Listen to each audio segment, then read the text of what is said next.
Tonight we're going to look at identifying fixed mindset patterns that hinder your growth and what to do about them. Yeah. So what is your mindset? It's a set of beliefs that shape how you see yourself and how you see others around you. It influences how you think, feel, and behave in any given situation. So what you believe about yourself impacts you and the relationships around you, as well as your progress in life. So what's a fixed mindset? A fixed mindset means fixed patterns of thinking and behaviour, and that can get you really stuck in life because it's the same patterns of thinking that goes around in circles and cycles, and also it's mainly because your mindsets aren't challenged, therefore not changed.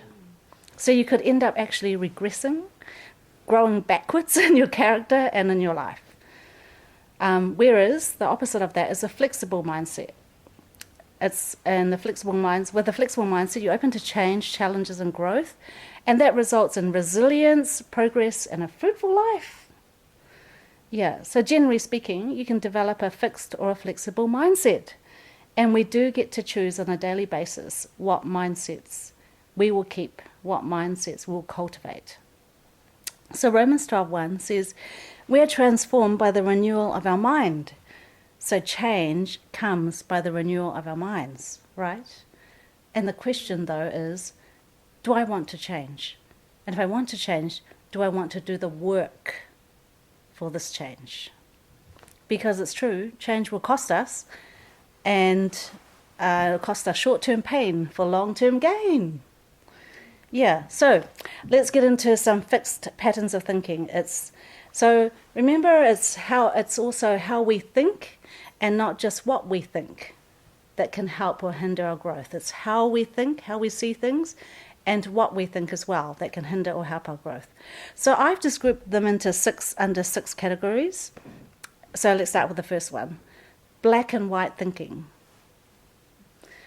If you think in black and white terms, you're thinking, I need an answer. It has to be black and white. It has to be clear. At least there's an answer, right? At least that's what I can rely on. So this clear answer gives me a sense of safety, comfort, and predictability, right? So, for example, black and white thinking is either right or that's wrong. It's either false or it's true. Or my ways are always right, or my ways are always wrong.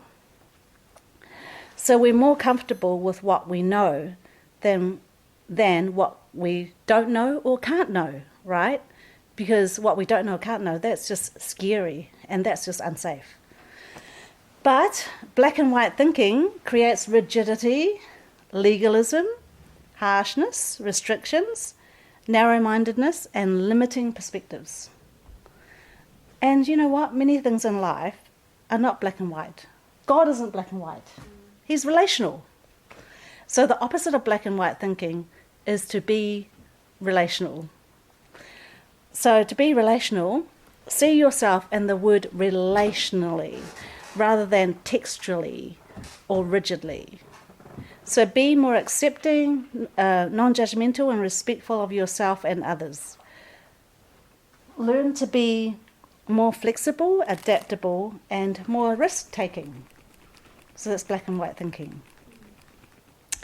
The second type of fixed mindset is extreme or polarized thinking.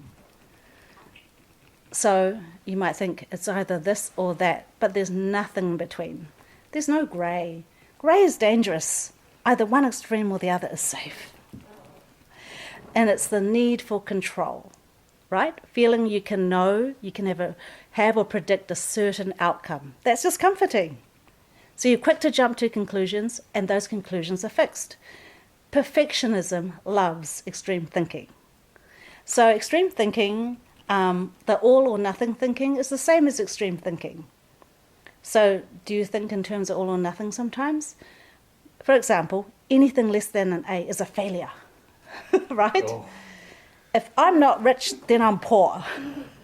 See the extremes? That's a good one. If I'm not smart, then I'm stupid. Extremes. It's either all or nothing. And similar to extreme thinking, all or nothing thinking, is idealistic thinking. Being idealistic. Dream big or go home. Right? So You can dream big, that's a positive thing, and you can have big dreams, but if your head is stuck in the clouds, you are not being realistic or pragmatic, because pragmatism and being realistic enables you to set goals and make progress, right? So the opposite of extreme thinking is balanced thinking. Balanced thinking. So it's learn to accept failure and difficult feelings, that it's not weakness. It's not fatal. It's something I need to learn. It's something that will grow me. Be open to discussion, negotiation, exploration. Not just I need to decide now whether it's all or nothing. Do you see how rigid that is? Instead, you're being like, let's discuss this, let's negotiate, let's explore. And to be more balanced, search out all the facts to make a wise, informed decision. And take the time to think over, process, pray, talk to others, and not just act on impulse or not act on the pressure of the extreme thinking. Yeah? Okay, number 3, generalized thinking. Using generalizing language is a common way to protect yourself from being vulnerable. I'll give you some examples.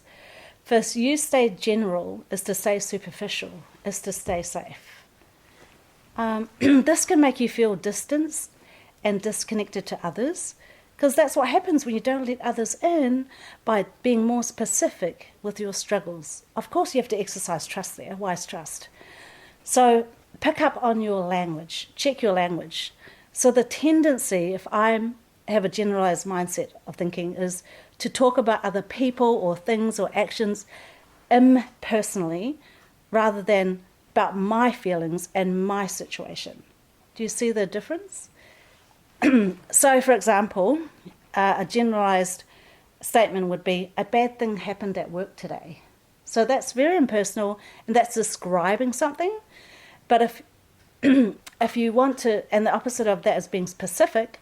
So if you want to be specific, you'll say, I felt humiliated when my boss criticized my writing in front of my colleagues today. So you see the difference, generalized versus specific. So you want to learn to be more specific in your language. You want to use first-person language instead of third person when talking about yourself. So we might, you know what I mean, I just gave you an example there. Go deeper with yourself and others. You've got to decide that I'm going to take emotional risks because maybe I'm insecure, maybe I don't want to be vulnerable, but if I want deeper and closer relationships, there's no other option but to take small steps towards taking emotional risks. Use feeling words. Be specific, factual, detailed. Be succinct, but not long-winded. Yeah, so that's how you can combat generalized thinking, being specific. So number 4, you've heard of this before, emotional reasoning versus fact or truth or faith. I feel it, so it must be true. That's emotional reasoning, isn't it? And this is where you habitually let your feelings run your life. You're just overly reliant on your emotional brain, habitually acting on those feelings from your emotional brain, rather than accessing your rational brain and doing the work of mental processing, which is actually, quite hard work. And so the opposite of that is, well, I should say rationalizing, but finding the fact, the truth, or finding the faith in that. So the thing is, not all feelings are truthful, right? So we have to regulate and process our feelings by using our rational brain.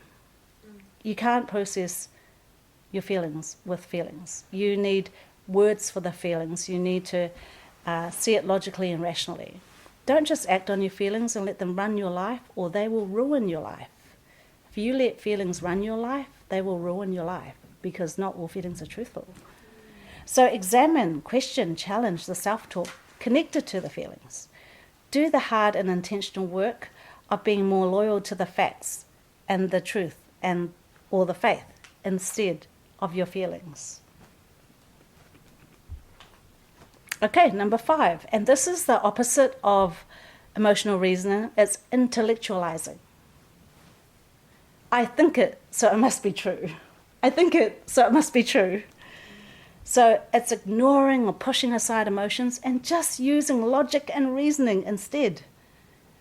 Actions are solutions. Actions fix things. I can think my way out of this. That is the intellectualizing mindset. There's an absence of feelings and language. Intellectualizing is avoidance, basically. It's a way to feel better by detaching from difficult or painful feelings. It temporarily gets you relief, but long-term, suppressing or ignoring emotions just actually increases them. It doesn't decrease them. So remember that. If I ignore my big emotions, if I push it down, if I intellectualize them, they're only going to increase and blow up and explode at some stage, or they're going to express themselves at some stage out. They'll sabotage you. And also what you don't use, so you don't use your feelings, it shrinks. Your feelings vocabulary shrinks. And also feelings for yourself and others shrink because you're exercising that rational brain a whole lot more. You can easily shut out people and not have closer emotionally connected relationships. So you will stay non-relational and non-emotional, and it'll make you feel lonely. It'll make you feel isolated. In social situations, you feel like you never quite fit in, or you never quite get it right. So you compensate for it with good works and right behavior. Say they were asked, how did you feel after the breakup? Then the answer you might get is, I've moved on, I work every day, I try to eat healthily, I focus on my work. So that is intellectualizing. Okay. And the opposite of that is to be emotionally flexible. It's to accept your emotions. Accept them. Don't push them away. Accept them. Learn vulnerability. Because emotions are a natural part of us, right? They're in our body. We can't divorce from them. You are not weak, you're not a failure, and you're not weird for showing your feelings. Develop more self-empathy and self-compassion. And be more relational, be more social, instead of just going about doing things and fixing things. And practice using feeling words. The more you use something, the more you increase it as well. Okay, so that's intellectualizing. And the last one is personalizing. So it is taking things personally. We've learnt about this before. So the internal self-talk is, it's me, it's always about me, I'm to blame, it's my fault. But I realised that I used to take things personally but externalize it. Like I would go, it's you, you're to blame, it's your fault. And I never thought I was taking it personally. But I just turned it externally. So it's really complex why we take everything so personally. It's quite a complex thing. It's a lot of factors. But at its core, it's arrested development of your self-concept, of your identity in a certain area. Right? It's in a certain area of your identity. And, maturity is healing and growing out of that. And it is a process. And it is when you are mature and you begin to be objective, which is the opposite of personalizing, you see others as they are, not as you are. Mm-hmm. So when we take things personally, we're so often we can project, I see people, they are like this because actually I am like that. That's projection, right? So the opposite of that is being objective. And that's so hard to do when all your whole life you've taken things personally. So being objective. So be self-aware whenever you magnify personal reactions, right? You catch your language. Whenever I notice that I'm saying to myself, I, me, my. It's me. It's you. It's your fault. So catch your language. And then detach and separate yourself from those big feelings and sit with them. There's no shortcut to dealing with really big feelings. We have to sit with them before we can process them. So examine, question, challenge, and to see objectively. To see objectively, you want to see objectively the other person's point of view. So you want to deal with your own feelings, and then you want to put that aside, and then you can start focusing on the other person, what they're saying, because you've separated from yourself now, so you can objectively see what it is that they're saying or thinking and needing. Yeah. Okay, so those are the 6 fixed mindsets and the 6 flexible mindsets, what we apply to our fixed mindsets. Do we have time? Yep. So I'll just quickly go over what all these fixed mindsets have in common. They contain assumptions, right? Assumptions, patterns of distorted thinking and beliefs that we've automatically, subconsciously or unconsciously, we've accepted them as safe and truthful from childhood.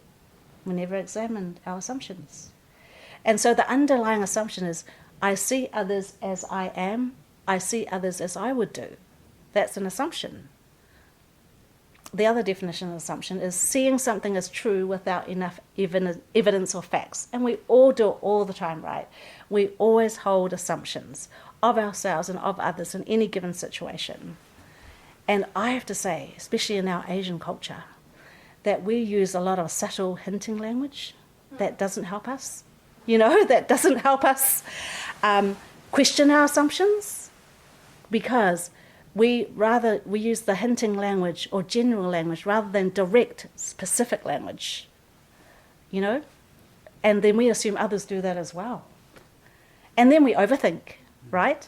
And we second guess, or we try to mind read. We try to make up other assumptions to cover those assumptions, because I'm getting so anxious about all these assumptions. So in doing this, though, we get good at repeating stories in our heads, but we're not good at pausing to explore, to experiment, and to be curious without judgment. So that's what we need to do with assumptions. Pause to explore, experiment, and be curious, not judge.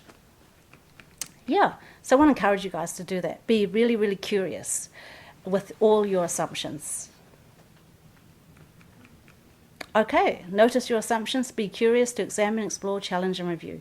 It's quite a lot of mental work, guys. It's not something that you can just sweep over and decide that you'll do, right? We all have to apply change costs. So God is committed to our character growth. He's not committed to our comfort. How about you? Are you all as committed as God? I think he's more committed than us to our character growth than we are committed to our character growth. Thank God for him. But we should be too of the same view, committed to character growth and not comfort. And therefore, I need to change, and I'm willing to change, and I'm willing to go through the pain of change. Easier said than done. Okay, so just ending with the last 3 really important keys to when you're applying, when trying to be more flexible, right, in your mindsets. What I've said before about the opposite of those fixed mindsets. 3 really important ingredients. They work together to really help you become more flexible and to keep growing and progressing. Number 1, you need eagerness. So eagerness to grow, desire to change, strong desire to change, to grow, to experiment, to take risks. Growing never stops till we get to heaven. So if you don't have this desire to grow and to change in the first place, you're not going to be willing to pay the price for change. You're going to be like, no, I'm comfortable as I am. I don't need to. Yeah, right? No change happens. The second is, this is very important, environment. So the 3 E's are easy to remember. Eagerness, second is environment. The catalyst for change happens mainly through our interactions with other people, right? We cannot know what's in us until we suddenly have an interaction with a reaction with someone else, with a friend or a family member, right? Something is triggered, it's like, oh no, or they give you feedback, or they give you some correction or something, and you realize that, oh, it's hitting something in me and it's not very nice. So that means if you isolate yourself, if you only tend to, and this is the key, if you tend to stick to the same few people for many years, you won't experience a lot of change because you're not getting any new input. So what you want to do with your environment is think about the people that you're around. Yes, they do influence you, but you want to add meaning and purpose and variety in your social circles. Think about it. If you're with 5 same people who you grew up with year after year, year in and year out, and that's all you hang out with for 30 years, what is your thinking, what is your attitude going to be like? It's going to be like them, because you all hang out together in the same way. You're not learning anything new. So anytime we learn something new, we will grow. So just remember that. In your social circles, in your environment, add meaning, add purpose, add variety. Okay. The last thing is education. Obviously, education. Keep eagerness to learn. The environment influences you to learn more. Educate yourself. There's so many tools out there, so many courses. Learn new skills, learn new tools, learn new language. Do courses. Be really, really open to learn new things. And that helps you a lot to develop your flexible mindset. So 3 things: eagerness, environment, and education, along with those flexible mindsets. Okay, now we're coming to the end, and I've got a couple of questions for you guys. You can look over those 6 fixed and flexible mindsets. And the question is, do you recognize when, how, and which of these mindsets show up in your life? And how have these affected you and the relationships around you? And also, what can you now work on more to develop a more flexible mindset? Yep, that's it. Any questions? I was going to ask, what causes these different mindsets? But I guess it's just different experiences and childhood experiences, right? Yeah, your environment, childhood, culture, a lot of things that have molded you, but from early life, from young. Yeah. Personality. Oh, personality as well, Perfectionist for sure. Personality, yes, that plays into it as well. I Yes. think maybe choice as well. Sometimes it's really hard to Yes. confront your own mistakes, and you really have to try really hard to face it. Yeah, it's not natural for all of us to feel like, oh, I love my mistakes and I want to learn from them. It's just not natural. So you have to make a choice to really have to go to it. Yeah. Yeah, that's a good question. Cece, any more questions? Oh, do you copy and I paste did it? just Oh, now. it's okay. So you It's in can the chat. then you can remember what those mindsets are. Thank you. I think we have a little bit of everything, That was you know. really good. Yeah, Yeah. thank you. Yeah, I hope it's helpful. It's helpful to know what it is, right? That Yeah. oh no, that's what it is. Oh, oh, oops. How can I look at changing that? I can see how a few of them come through in my mum. And it makes sense I now. can see a lot of them towards the mom. It makes sense. Yeah, I'm like, oh, no wonder, because she's perfectionistic. And so that's why she has the extreme thinking and always needs to control things. That makes sense. You Yeah. should read this to her. Let her listen to Should we hear it from a therapist? You need some prevention measures before you share it. Maybe move out of the house before you do that. So I don't know if you guys realise, but a lot of people from religious backgrounds are very black and white in their thinking, and they're very intellectualise a lot of their emotions. Intellectualise, I mean. Have you noticed that? It's quite common. Yeah. I feel like when you were going through that list, I was just like, yeah, I do that, I do that.